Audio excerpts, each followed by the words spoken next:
Parenting a teenager with OCD, 3 things you can expect. Number 1, expect your life to change. Unless you're very lucky, life will change a great deal when you have a child diagnosed with OCD.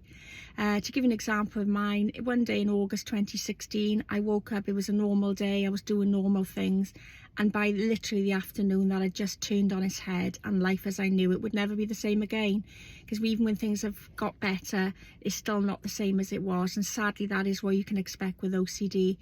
My daughter had contamination OCD, so what sort of things could you expect from that? Well, lots of furniture became deemed as contaminated, so I mean there would be all hell let loose then if you sat on that furniture.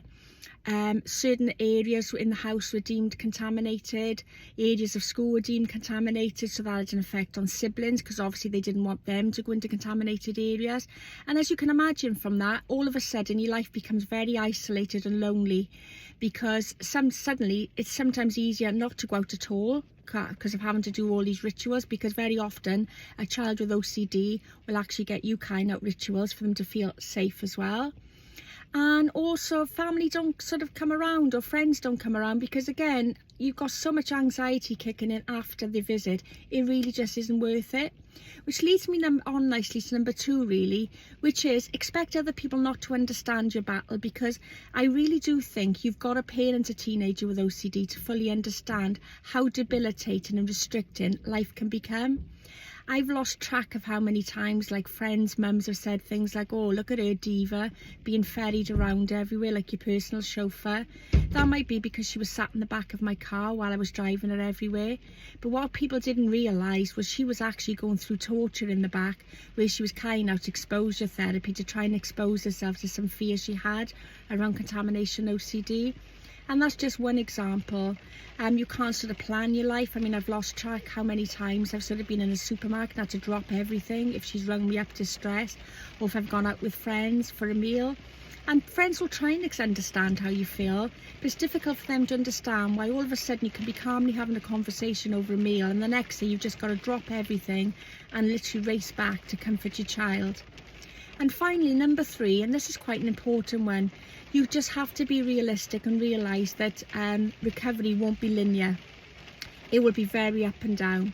We're 6 years on from when my daughter was diagnosed with OCD, and yes, to be honest, she's probably, you could say, probably about 90% cured now, and life is very much back to normal pretty much the whole part of the day. But there are 1 or 2 little issues the hank, as I call OCD, still has a grip on. They're minor in the scheme of things, and like I said, our life is so much more normal, but sadly you'll never go back unless you're very lucky, because again, I'm not a qualified therapist, so I can't say this with absolute certainty, but I can only say from my own experience and from those that I follow, and I follow a great deal of people who talk about childhood OCD, and what I can say is a lot of us find it never completely goes away. It's just a case of managing, and that's what I've learned to do, because even now my daughter's in university, they're not as often, touch wood, the challenges coming along, but when they do, I know exactly what to do now to calm them before they become full OCD meltdowns. And this is what I share in my OCD workshops. I had so many people contacting me for advice because they used to see my posts, and I just want to offer hope to parents, because honestly, if you've got a child that you feel that life is never going to be the same again, I feel your pain, because I've been where you are. I have cried, I've been desperate, I've never been able to envisage my child having a normal life. She's now gone off to study in a dream university in London, and touch wood again, she's doing really well. So please don't give up hope. That would be my first word of advice. And that's what I try and share within my workshop. I try and offer hope, and I try to show you how we went about carrying out exposure therapy with our daughter to help her free herself from, as I say, about 80 or 90% of the OCD symptoms and behaviours she was actually coming across. So if you want access to my OCD workshop, it's available now on the Teachable site, because lots of parents couldn't commit to 3 hours with me in person. So I decided to put on the Teachable site as well, where you can download and do it at your own pace, because obviously with OCD there are so many different themes and variations within that theme. There is no sort of one size fits all with OCD, so that's why I've tried to share as many strategies as I can, particularly within the exposure therapy section, so that you can actually gear it to what's going to suit your child's OCD theme the best.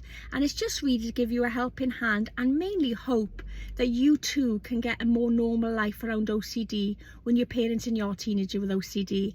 I'll pop a link in the comments for you, but don't forget to subscribe to my channel, because I share lots of videos on how to support a teenager and children with OCD.